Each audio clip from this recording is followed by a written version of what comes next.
Blog Talk Radio.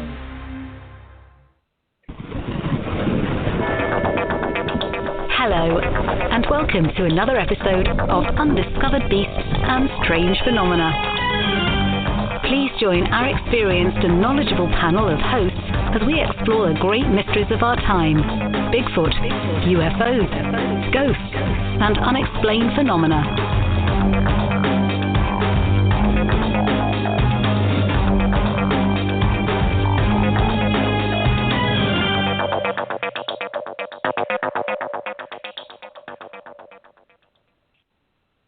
Good evening, ladies and gentlemen, and thank you very much for joining the show. Tonight, Mike and I are joined by Russell Acord. He's a Bigfoot author, a conference promoter, talent scout, and most recently he's been one of the key players, one of the presenters on Expedition Bigfoot, and we're going to talk to him tonight. First of all, before I introduce him and say hello, right, I should point out a couple of things. First of all, Russell is a friend of mine. I like Russell, and we've known one another a long time. But secondly, and importantly, Russell has agreed that any question I ask, I'm at liberty to do so, and I'm going to. This is Mike and I's show. We pay for it, and we'll ask whatever the hell we want. So we're going to do that, and Russell knows about that, and he's cool about it. So without further ado, hello, Russ. Thank you very much for being on the show tonight. Adam, thank you for having me tonight. I've been looking forward to this, so have at it. You can ask me whatever you like. Good stuff. Now, the first question, we're going to talk about a number of things, as I said, but the first question I have for you is about the Expedition Bigfoot. How did you get on the show, Russ? It's kind of a fun thing. I was told that I needed to do a Skype interview with someone.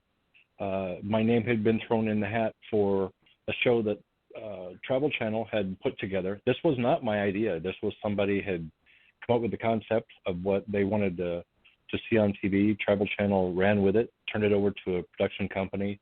Production company started methodically going through who they wanted to be on the show. And I know that they interviewed a lot of people, and I was just one of those people that interviewed. And for some reason, I think with my military background, that was one of the things that they were looking for. And it actually got me on the spot, which was great because it just kind of coincides with being a researcher and what I do. So it was just right in my alley. Okay, cool. So you didn't know about the show. I mean, I didn't know it existed. So you didn't know about the show. Lots of people auditioned for it, and you were told by a third party about it. Is that correct? That is correct. In fact, I was approached. I got an email, and I had done a Skype interview for a couple of other shows, and I don't remember which one was which. There were a few that were going around, and I was told to do a Skype with a couple different interviewers. And then it was 6-8 months later, I get an email that said, hey, we want to talk to you about a show. And I just kept putting it off. And finally I answered the email and said, what can I do? What is it that you're looking for? Because I'm a full-time worker at a nuclear site, so I didn't have a whole lot of time for too much of this. And boy, as soon as I shot the email at them, they came right back and said, hey, no, actually, we want to talk to you about a show we're doing. We want to talk to you about being in it. So I had to pull the truck over and pay a little attention. It was good. That's fair enough. Now, when I was sharing around and advertising this show, as Mike was as well, one of the things that came out, one of them was, oh, he's just an actor. Are you just an actor, Russ? No, I am nobody's actor. I don't have the talent to be an actor. I can just be me, and that's about all I can give you. So no training, no formal anything. Yeah, I thought that wasn't credible, because God help us all if you're the eye candy for the show. That's all I'm saying. Ouch. Relentless. I'm only messing with you, man. I'm only messing with you. So you got on this show. Now, when you started that show, how long? I mean, what can you tell us about the show? How long were you filming for? We were embedded for 3 weeks. We all got together. We had actually spoken on the phone only one time in a Skype group, and then we all got together, and it was just from the day you're there, it's just we lay out the plan. This is what we're going to do. Let's set up a camp, a base camp. Let's figure out what we're going to do. And a lot of this stuff was pretty easy to figure out where to set up and that sort of thing. So it was just 3 solid weeks of just go. And it was what an incredible location. So when we talk about your past, how long have you had an interest in this Bigfoot whole genre? Because some people have said to me, well, I've never heard of Russell Acord, and suddenly appeared like a couple of years ago.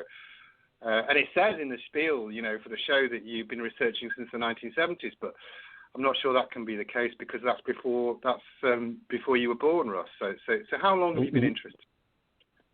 I'd say about 3 weeks. No, on a serious note, I was born in 1965, and I remember in the mid-'70s, I saw the Patterson-Gimlin film at a theater. My parents took us to a theater so we could watch it.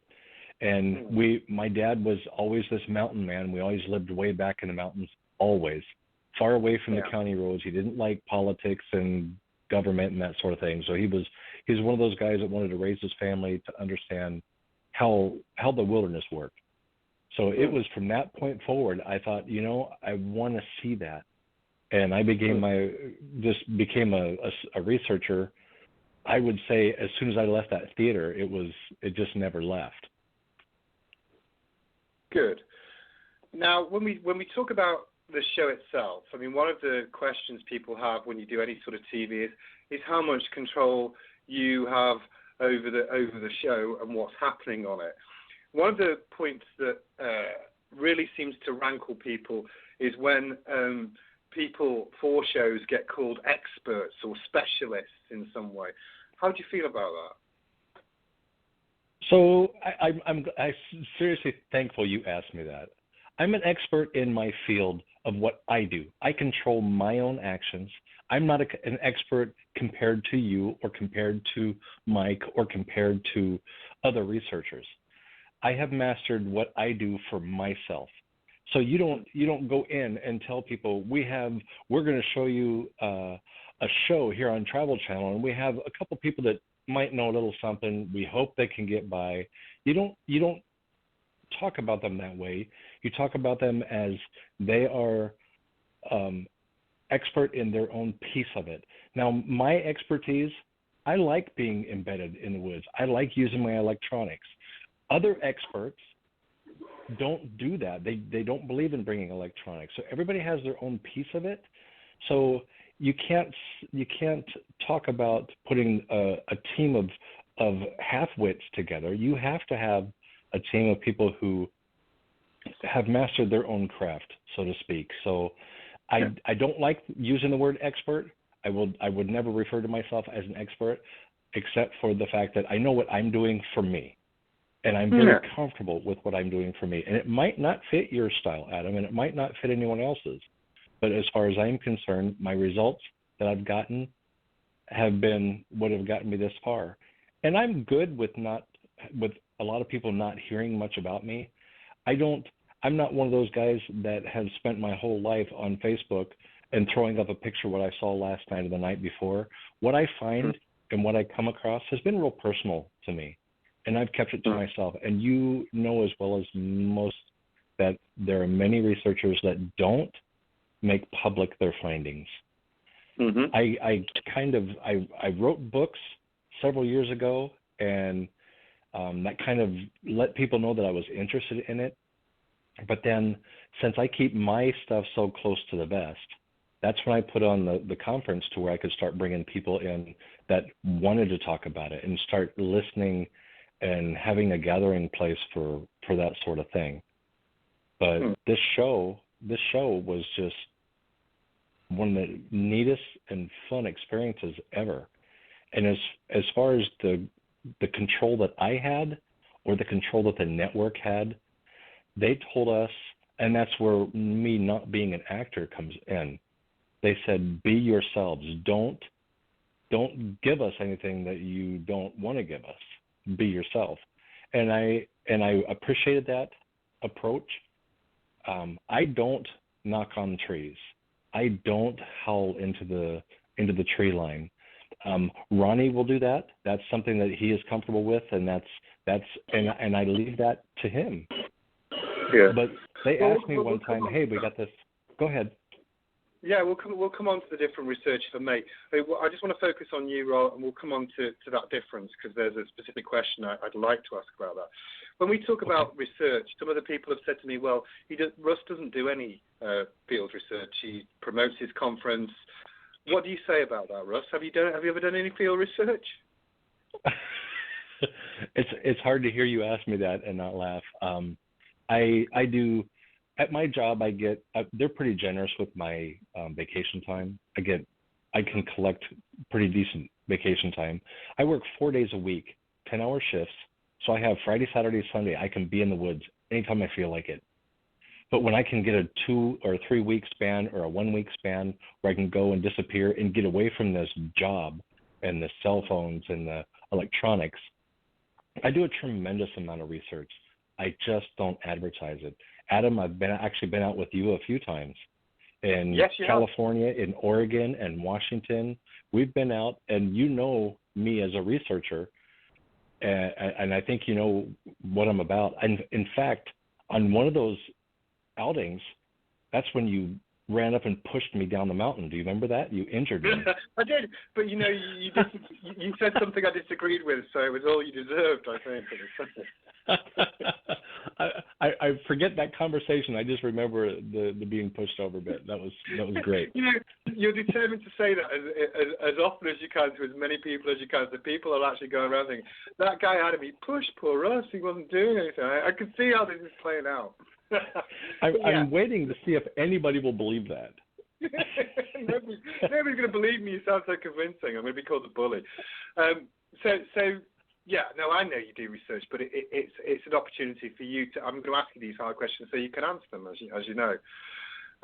When we move on to the show itself and some of the findings, and there's a specific question I want to ask you about the thermal image, because that was, for me, the most interesting thing that we found. One of the things that I do have some difficulty with just generally, and it's not specific to the show, and I wanted to put this to you because I'm genuinely interested in what you have to say about this. It seems to me that things that are found are coming in and out of fashion. And you know, because you know me, that one of the things I get particularly irritated by is if a twig or something falls on the ground, then it's Bigfoot. Yeah, if there's a structure there, it's Bigfoot. And since the Olympic Project allegedly found a nest, and I mean that in a very polite and respectful way because I really like the Olympic Project guys, but it seems to me that everybody's going around finding nests. And the question I have for you with the alleged nest that was found on the show is, when we talk about what's probable and what's not probable, you and I both did Army/stroke survival training. I'm not going to talk about what you did, but you did do that. You must have built survival shelters. Is it more likely that bearing in mind that it looks like an Army survival shelter, is in fact a Bigfoot nest, or is it more likely to be an Army survival shelter? That's the question I had about it. What do you say about that, Russ? Having never seen a Bigfoot nest, the strange thing about it is, yes, it was more like something that you and I would put together to get out the harsh elements if it was really rough. Because we have to place things in a fashion to make an overhang to protect us from above. You put a little bit below you so that you're not on hard ground and off of the soil. I mean, that had every telltale piece of what we would have built. The problem is where we were in that location. You got to think 900,000 acres. That's over 60 square miles that nobody was allowed on the property. So while we're on this property, to come across something like that is really, and I'm not going to tell you on the radio, I won't tell you face to face, I won't tell anybody I'm not going to say that was a Bigfoot nest. That was a very interesting nest. It was a very wild find. What put it there, how it got there, because it doesn't take long for something like that to collapse and to become useless. That thing was fresh. And the hawk that was a few feet away from the front of it. That was just one of the most odd collection of things in one spot. And I was so off the beating path. I had one man with me, and he said, well, is there any way we can cover this area here on our way to the cliffs? And I said, actually, no. I don't want to go down to the left. I want to stay to the right because the forest is dense here. And we worked throughout the entire day, and I came across this thing. It was out of place. We had no business being where we were in the middle of this property, and that nest had no rhyme or reason for being there. So it wasn't manufactured for the show? It wasn't manufactured Pardon? for the show, is it? Absolutely not. So the big question, again, it was it's there when I looked at it, obviously, because I wasn't inspecting it, I wasn't there. Because I'm interested in these things. I mean, for me, because I've seen gorilla nests and orang nests, I've not seen anything in America which compares to them in terms of structure. But the question I have to them is was the construction broken or cut? Did you manage to see anything there that would draw you any conclusions about that? There was no cuts. It was actually broken or forced off of the trees that it came from. So, and I looked. I would love to have seen hatchet marks and said, "Oh, well, there's got to be some guy loose out here somewhere." That would have been so much easier for me to wrap my head around, because then I could have said, "Yeah, somebody's up here. Shouldn't be here." Much easier to wrap my head around. But that was just it was fascinating, but I didn't like it because I didn't understand it. But I loved it because it was weird. I just can't make up my mind on it. No, that's fair enough. I don't mind. I think that's a reasonable answer. But, a lot of people think, and I've had it put to me myself when I've done a few TV shows, oh, is that manufactured for the show? Did somebody build an alleged nest and say, well, it's a Bigfoot nest? And you're very clearly saying to me that wasn't the case. You came across it by accident and you're not sure what it is. Is that a fair synopsis of what you're saying? Right. Yeah. So you've seen the Olympic projects, their nests, and Dr. Morea on the show. I've never seen them in real life. They look like, this is a horrible analogy, but they look like a giant bird nest on the ground, like Big Bird from Sesame Street, a big bird nest. And Dr. Morea also said that they actually build their nests on the ground like that, the same fashion that they're talking about up at the Olympic project. This was nothing like that. It wasn't a bird nest. It was literally, there was a little bit of a bird nest underneath of it, but it had a shelter to cover overhead too, which isn't indicative of what gorillas, and so that's why it was so weird. It was just a great find. I guess that's all I can tell you. It was just a fascinating find. No, that's fair enough. I mean, I'm totally cool with that. I think it's interesting, but I wanted to explore the nature of it because I deliberately didn't want to talk about it before the show, so we could talk about it here. No, I'm cool with that. I think that's fine. In terms of when you go, then you abseil down the cliff and you give the hair. Was that to add drama to the show, or did you feel like you needed to do that in order to get that hair to bride? Where I was going, I would not be back I wouldn't be back down to the roads or anywhere close to them for days and days. And for them, so let me lay it out for you. Whenever we find something, it's about getting it in the hands of the right people so they can get us feedback as quickly as possible because we're still in the field. If we had something really profound that had to have follow-up, I would have circled back to where I found those hairs and just spent much more time there. So for me, so Bryce needed to get the samples. Where his rendezvous point was not too far from the cliffs, but it had taken me forever to get up on top before he left town, because he would come in and out of our location and be gone for days at a time as well to conduct interviews and to pick up equipment. So before he left town, which he needed to get out of town for an interview that somebody was anticipating and a flight. So he said he needed to get the samples so that he could go into Idaho and take them to Dr. Jeff Meldrum on his way. So I said, okay, I can get there, but it would take me about a day and a half to get back because I'd been covering a lot of ground. The only way down, and I carry my ropes with me, so the only way down, I thought I could go circle all the way back around, which is quite a few miles because the cliffs it's not a step ladder, or I just thought the simplest way, rappel down the cliffs, get down, get to the road, get to the rendezvous point, tie the gear up. But I left a lot of my heavy stuff behind so I could actually get down and get back up without too much trouble.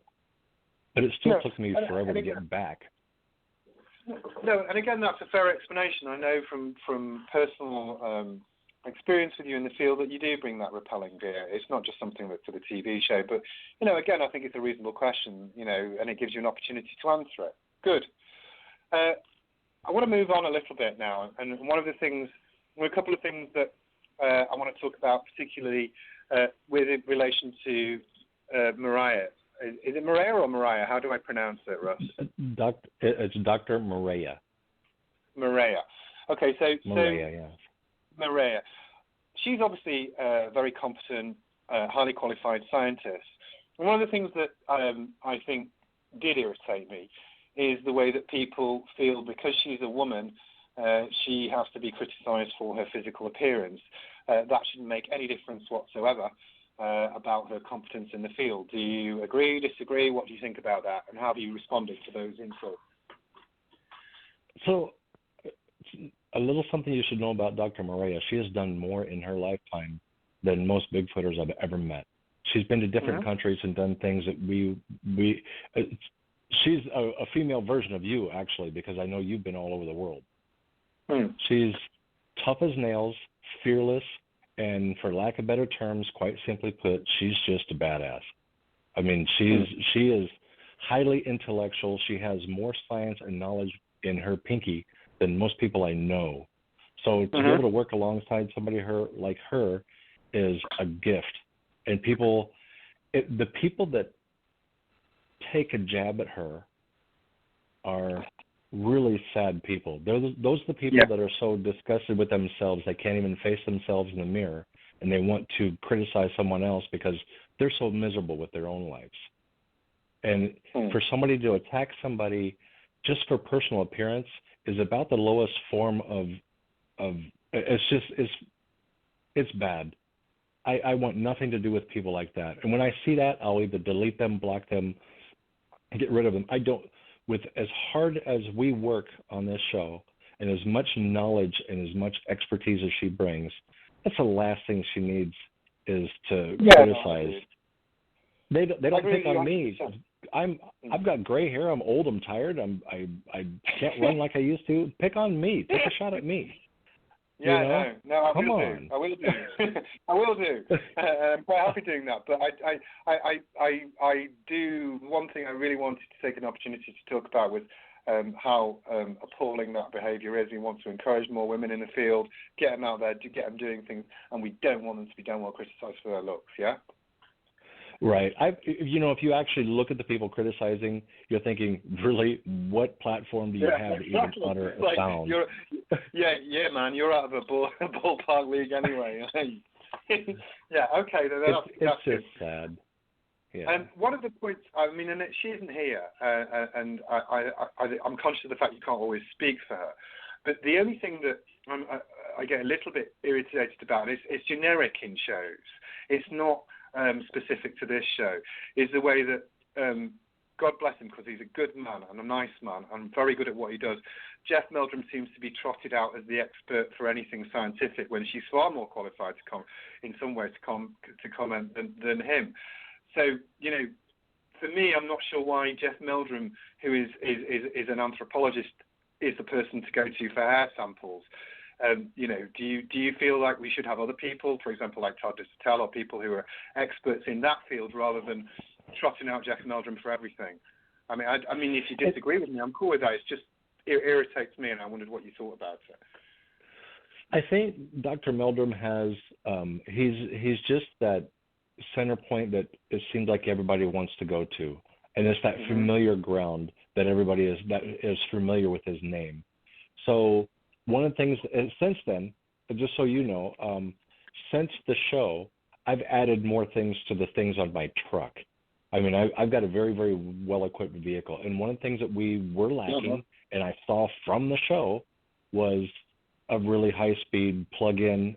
I've got electrical sockets in my truck, so now we have magnifying glass and handling to where we can actually do a lot of that field testing the field. So I love the fact that we can. Yeah. Absolutely. In fact, I was, and this is no joke.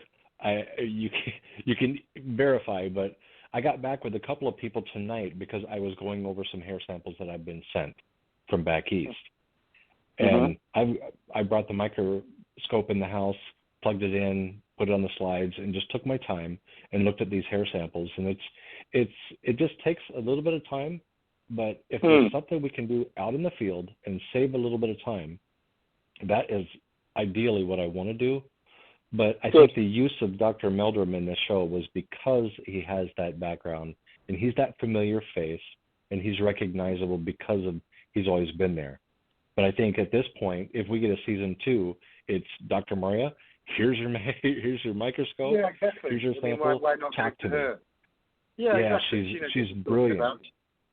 She's been in the field. She knows gorillas, and she can do that hair analysis. Yeah. Yeah. Okay. Agreed. Good. I want to move on to the thing that for me was the most interesting capture on the show, which was this thermal. Just tell everybody what you were doing and how you captured it very quickly, if you could introduce it, and then we'll talk about it. Okay, so I do a lot of stuff at night. I have PVS 7s, which is a military grade. It's the same night vision goggle that we used to wear when I was in the military. And actually, Adam, you've actually used those. I like working at night, but you can only see so much through night vision goggles because everything is green, and if there's very much in the way, you don't get really a good detail. So I got these thermal imaging binoculars that it's not FLIR, it's a different brand, and I'm not going to sit here and advertise for them, but it is actually a really great unit. And I take those out because at a distance, what you can't see with night vision goggles, you can see a thermal image heat way out there, hundreds and hundreds of yards out. You can see if there's something putting on a heat trace that you couldn't see in the thermal imaging, in the night vision goggles. So there were hours and hours and hours of using these thermal imaging. In fact, the very first part of that, you see that little tiny thing fluttering around. I was literally following a bat on my thermal imaging. You see a bat fluttering around. I follow that. I've seen deer, elk, everything that puts out a heat trace. So out of the many, many hours of thermal imaging, that was one of those times when I was positioned, had a pretty good field of view, and I would talk to my camera guy. I'm going left to right, right to left, and I did that everywhere we went. I feel like I drove the poor man crazy, but I knew that if I wanted him to know, and he said, "Tell me what you're doing," he would always ask me what you're doing, so that I could narrate it and for the viewers to see. And I had been watching that field for quite some time, and I think I'd been there probably 2 hours maybe. And this thing, it wasn't white like the bat or the other small rodents. This thing, it startled me because it was bright, and I saw it. And you could tell I started getting excited. I thought, hey, it's upright. And I think I even said, it looks like Bigfoot, because what are we out there hunting for? I wouldn't say it looks like a T-Rex. I mean, it looked like somebody bipedal walking. And it was shocking. So I'm it's on a tripod, but it's not very steady, and it's out there quite a ways. So I tried to hit the magnifier and bring it up to 5 times or to 10 times to where I could bring it in closer, because I knew I had something hot. And I thought, okay, I'm going to, this is great. But it disappeared. And to this day, that's probably more disturbing than actually seeing it, is the fact that it went away in front of me. Is it a Bigfoot, Russ? Is it? Is it? Tell me. What do you think it is? Is it Bigfoot? I'm not going to put a stamp on it. You know me better than that to know that I'm not going to see one thing and put a stamp on it and say that's Bigfoot. I need more. I need footprints. I need backup scientific data before I can say that without a doubt is what that is.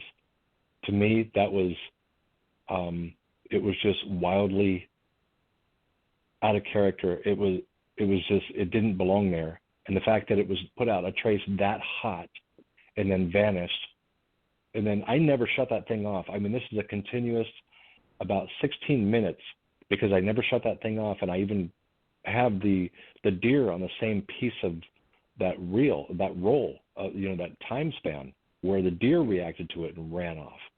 So whatever I saw, other things were affected by it besides me seeing it on that thermal. No, I mean, it was certainly interesting. Obviously, I've seen it, and you showed it to me, and it's very interesting. You've never, to your credit, you've never claimed it was a Bigfoot. You've always said to me, I don't know what this is. When you showed it to me, and I saw it in September, you said, I don't know what this is. And that's a fair analysis. Now, on the show, this is a point. I don't want to differentiate too much, and I'm not trying to denigrate him, but on the show, Ronnie says, it's a Bigfoot. And you say, I don't know what it is, and Mariah says, I don't know what it is either. When somebody comes up with the assertion it's a Bigfoot on that basis, how do you deal with that? Because obviously he's got a very different approach to you. How do you deal with that, Russ? I would be it would be ridiculous for me to argue with him, because I don't argue with people that say they show me their photographs and say, you see this in the circle in the trees, this is Bigfoot. And I say that's very interesting, and I acknowledge it. I'm not going to take away their belief system or try to shred it. I'm going to acknowledge it and understand where they're coming from. Ronnie and I have two different perspectives on our research, and that's what makes this so interesting. If we were all the same mindset, it'd be an incredibly boring show. But we're all so diverse and so different. I'm pretty open-minded, and when I see something creepy, I acknowledge it as creepy. Dr. Maria will look at it and say, well, yes, it is creepy, but scientifically, this is what it is, and she can shred me in a heartbeat. Yeah. But Ronnie will look at things and say, okay, yeah. So I see things as it's got to be flesh and blood, and if it's flesh and blood, it bleeds, it leaves a footprint, I'll be able to see it. But Ronnie also has a different take on things, and I love him for it, because he's actually given me an explanation for some things that I looked at and would simply dismiss, and that's why I turn things over to him that are in that realm, like the gifting bit. I don't gift. No. But Ronnie does. So instead of turning my nose up and making fun of it, I say, hey, this is your wheelhouse, take it. Okay. Is there going to be a second season, Russ? Are we going to do a second season of this, or do you know? God, I hope so. It's all. When will you know? Literally, when will you know? I don't know. I think as soon as I know, there'll be a big bold print on Facebook that says, "Hey, can't tell you where we're going, but we're going to get it." When they let us know, and it's up to them to let us, to tell us if we get a second season, and if we do, it'll be one of those things where if they tell us you can talk about it, but you cannot disclose the state or the region we're going to be in, and it has to be that way. Yeah, but I'm hopeful. No. I'm truly hopeful. Okay, good stuff. Well, thank you for that. I want to, if I may now, move on to a couple of other things that I want to talk about, because I've only got an hour, and so I'm going to try and press on. So one of the things that you are most known for is your friendship with Bob Gimlin. How did you become friendly with him, Russ? Who's Bob? Kidding. Just kidding. Bob Gimlin, the legend himself. Oh, my God. I knew about him when I saw the Patterson-Gimlin film. Mm-hmm. But to me, he is the icon. He's the one that everybody says, okay, this man has had a bigger sighting than anybody on the planet. And he seems to be that knowledge base where whenever you find something, you want to show it to Bob and say, what do you think? Years ago, I had met Bob a couple times, and then there was an event that he needed to get to. In fact, it was he was going to be on the final episode of the show Finding Bigfoot. Mm. And the showrunner was, said, well, we can get him down there and that sort of thing. And I'd been already corresponding and doing a couple things with Bob. And I said, hey, I have no problem. I can drive him down because I'm going to come down for it anyway. So Bob and I just, at that point, it was an easy fix to take Bob down to California for this final episode. And that was fun. There was a guy that used to work with Bob, taking him to different events, and he had a medically he was unable to do it anymore. Mm-hmm. So it was a transition where I said, Bob, if you need to go somewhere, let me know. I'll be happy to take you. And the conferences were going to be tougher to get to because, you go back to Ohio, Bob does not fly by himself. You have to have somebody accompany him. Mm. And Bob asked me, he said, hey, would you mind, can you get me to this conference? I said, yeah, of course. So in the couple trips that we took, we had a conversation where I said, Bob, hasn't somebody done a documentary on you or a film on you? And he said, well, a lot of people have always said they wanted to do it, but nobody's really actually had the time to get around to it. So let's backtrack a little bit. I'm still working at the nuke site. I took 4 months off of my job at the nuke site, and I filmed Bob's first documentary, edited, got it together, worked with a guy here locally that is a tremendous filmmaker, and we put this documentary of Bob Gimlin together. And ever since then, it's just been, go ahead. Some people might say, and I didn't know, I'm asking you questions, which is the opposite of what a lawyer normally does, is I'm asking you questions I don't know the answer to, because I'm curious, so it's whatever comes into my head. But one of the criticisms I've seen leveled at you, and you must be aware of, is, he's only doing it for the money and things like that, and he's just manipulating poor old Bob. What would you say to all of that, Russ? I can't talk like that on the radio. So I'm going to I'll be as polite about this as I can, Adam. Yeah. The 4 months that I lost was the best months I ever spent in my life. Mm-hmm. Because I wasn't working, I wasn't making money, I was actually living off my savings and doing that sort of thing. It was a tremendous amount of money. You weren't making any money during that 4 month period, yeah? No, absolutely not.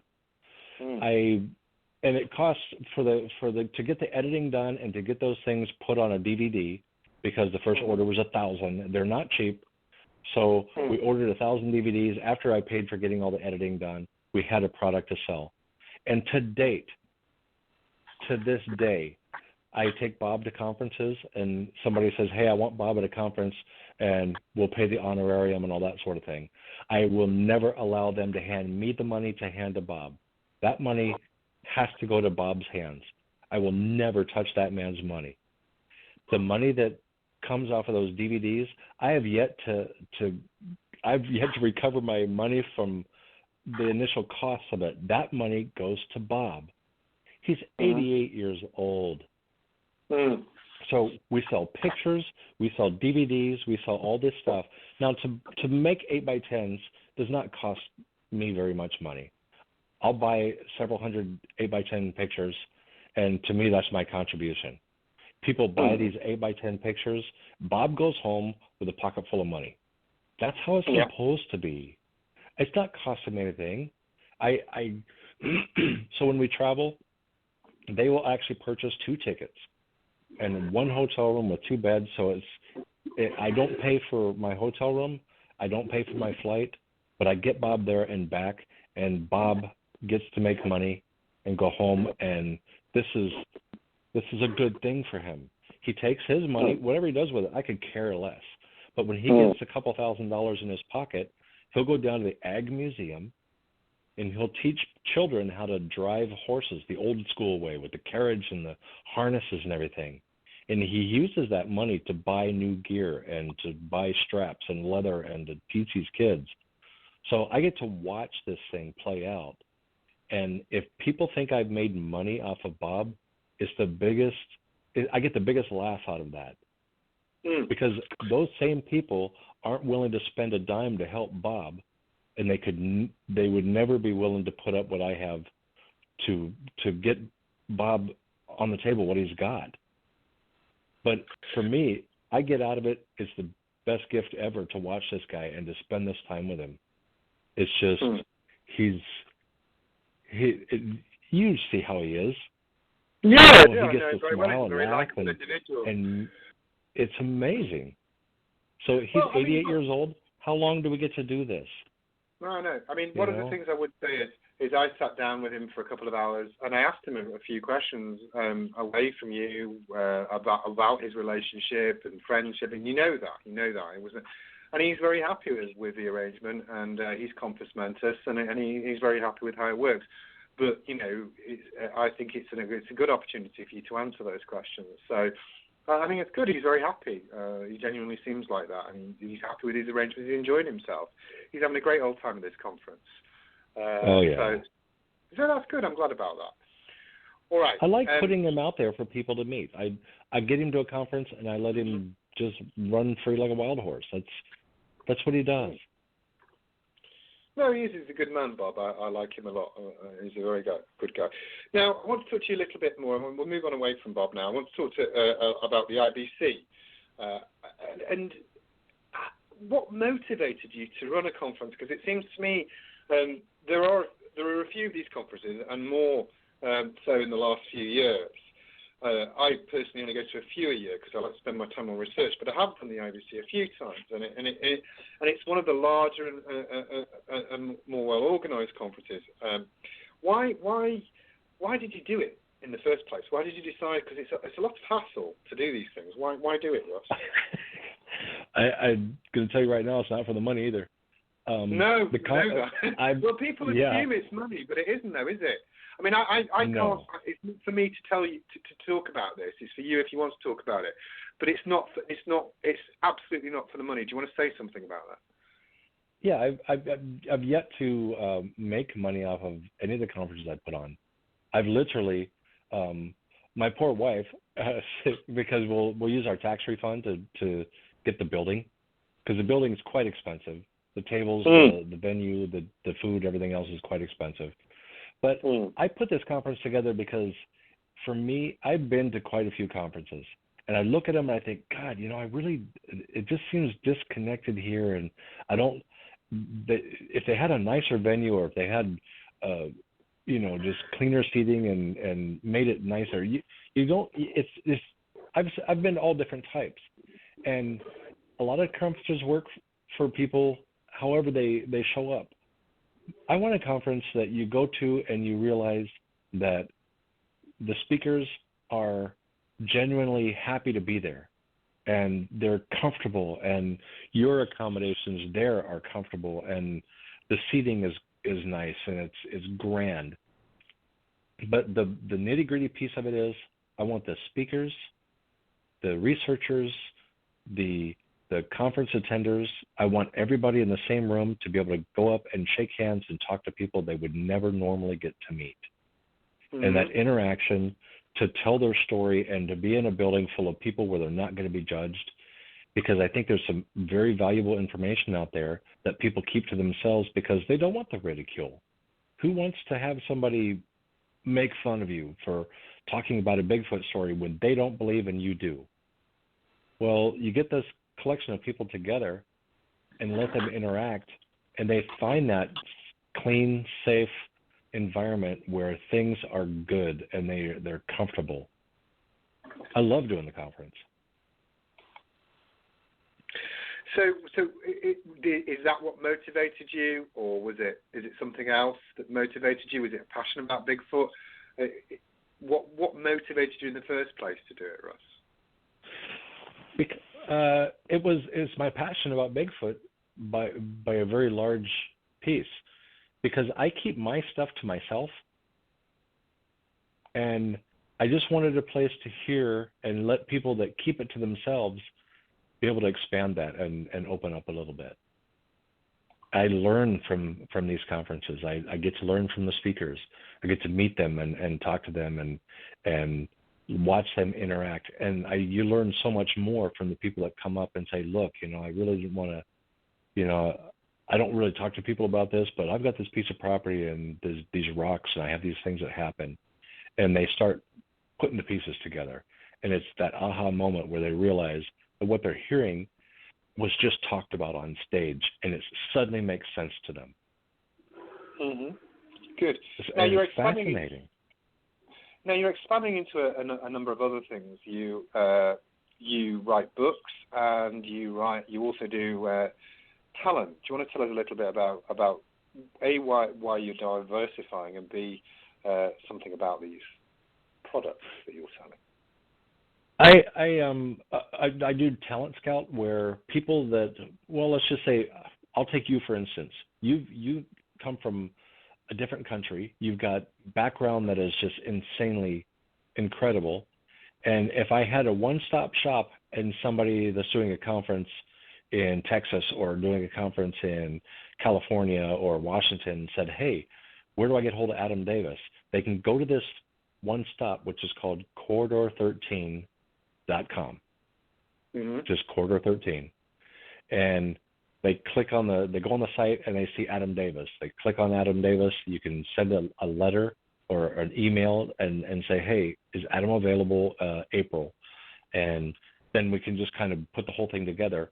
So instead of bothering you and going back and forth, for me, it's just simple to just say, this is what Adam needs. Adam needs transport. He needs a hotel. He needs a table. He needs an honorarium. The 2 days in, that sort of thing. And it's just really convenient to just put it all together and work with me, and I'll work with you, because I have really good contact with everybody on that site. So it's easier for them to contact me and say, hey, can we get Travis Walton? I'll pick up the phone, because Travis is hard to get hold of. I'll talk to Travis. We'll go back and forth, and I'll get the dates. And then once I know the dates, then I work with Travis until I get everything worked out. And then I call him back and say, yeah, we're a go.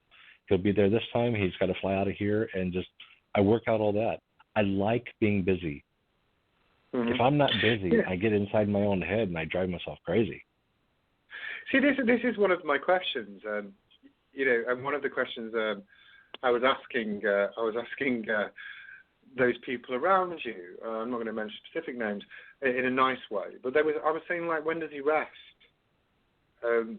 What's your downtime, Russ? Because you're working full time, and you mentioned it yourself, so I'm not revealing anything. You work full time at nuclear power plant.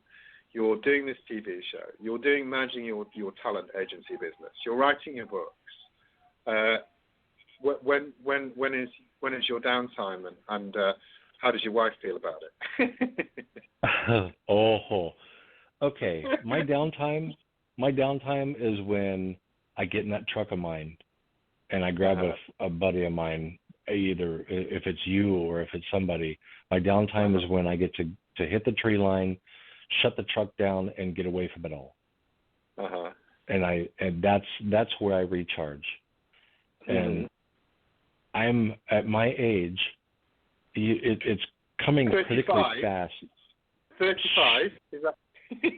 30. But if you look at the general lifespan,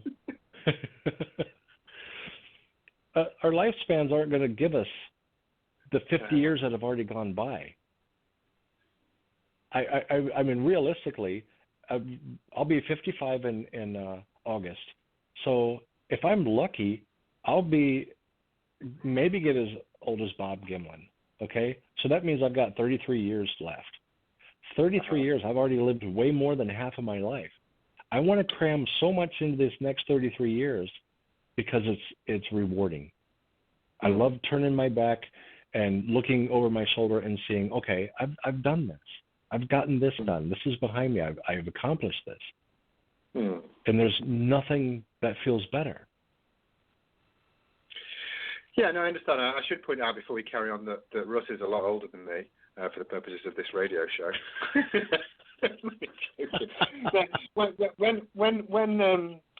When you're thinking about your future, then what do you want to accomplish that you haven't accomplished yet, Russ? Because you're very driven as a person. I think anybody who knows you would say, "Oh, Russ is very focused. Russ is very driven." What's still driving you now?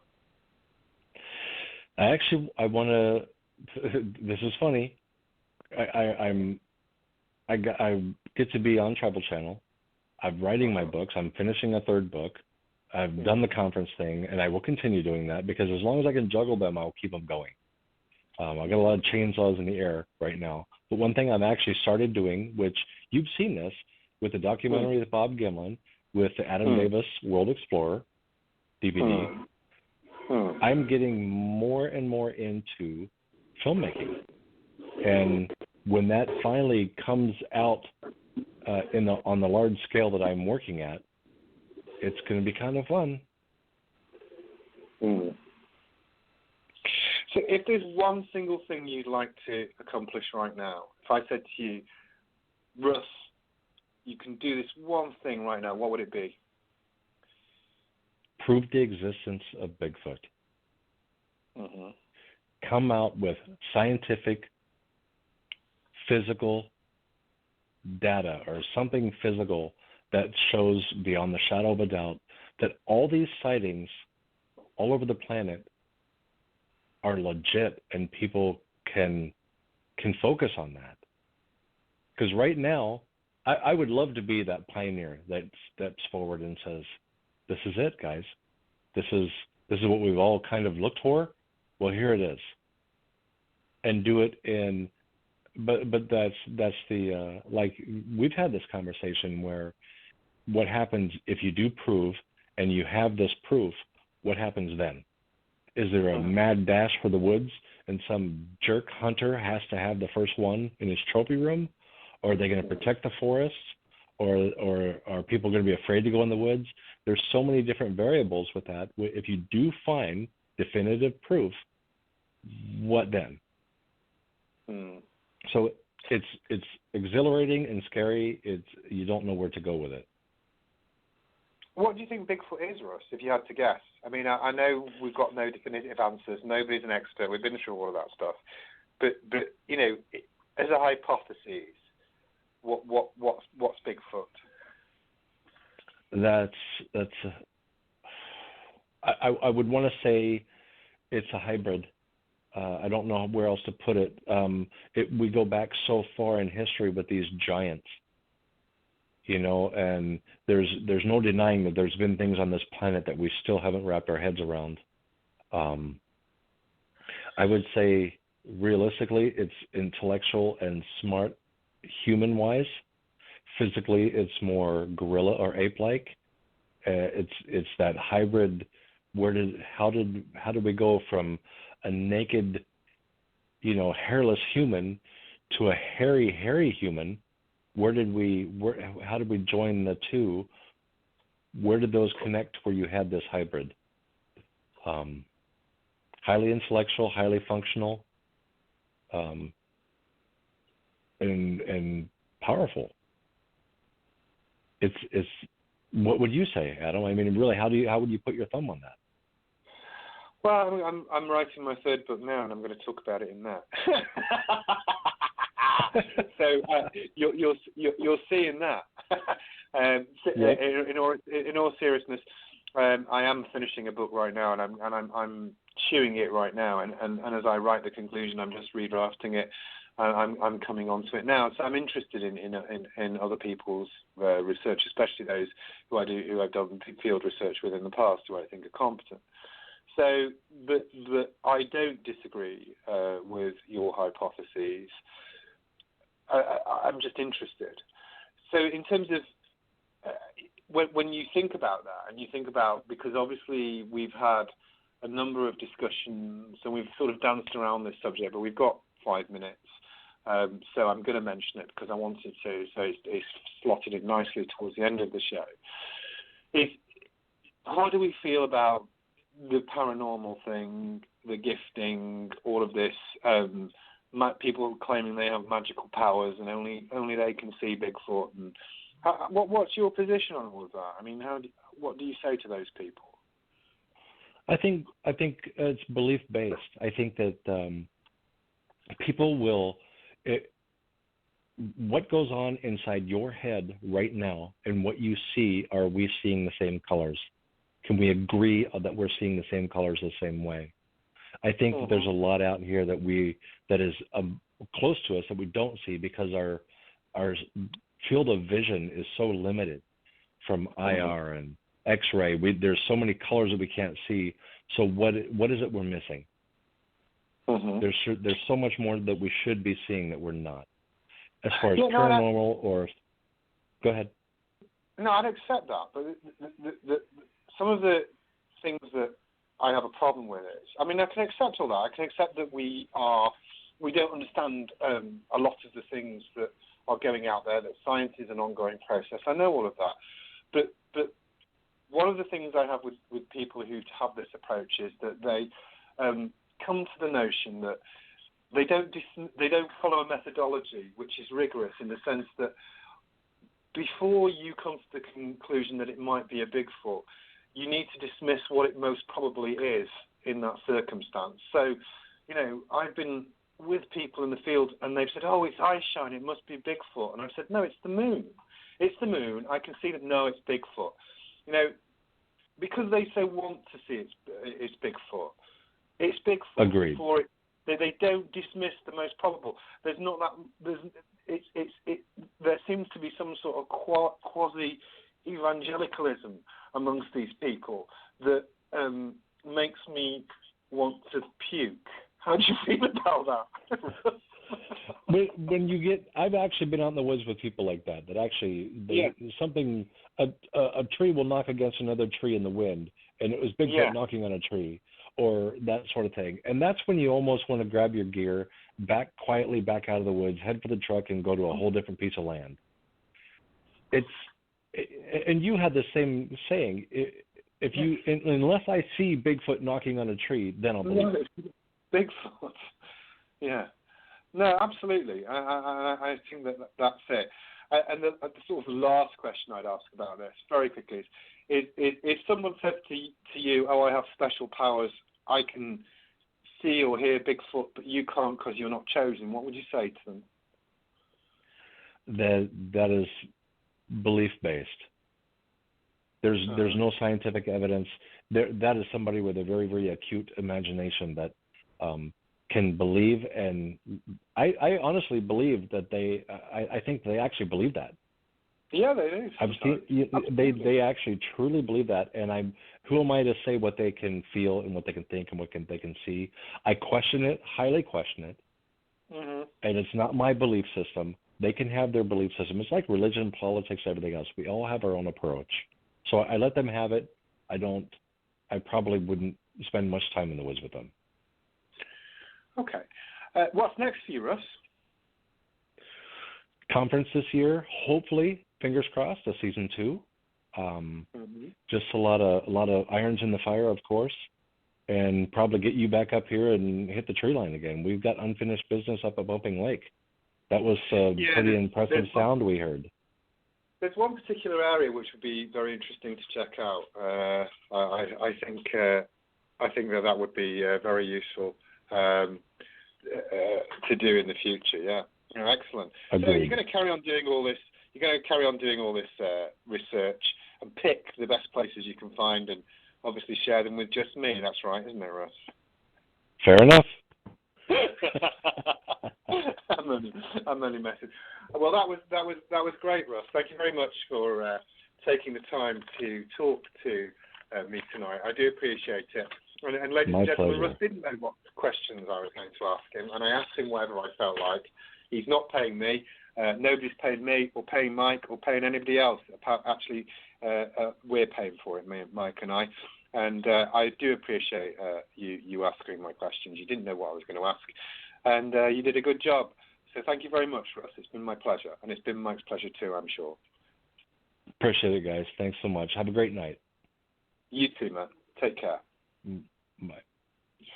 And that was Russell Acord, author, explorer, promoter. He's done many things, and I enjoyed talking to him, and I think that was a very, very interesting chat. That's all from us tonight, ladies and gentlemen. Mike and I will be back with another show with a different guest very soon.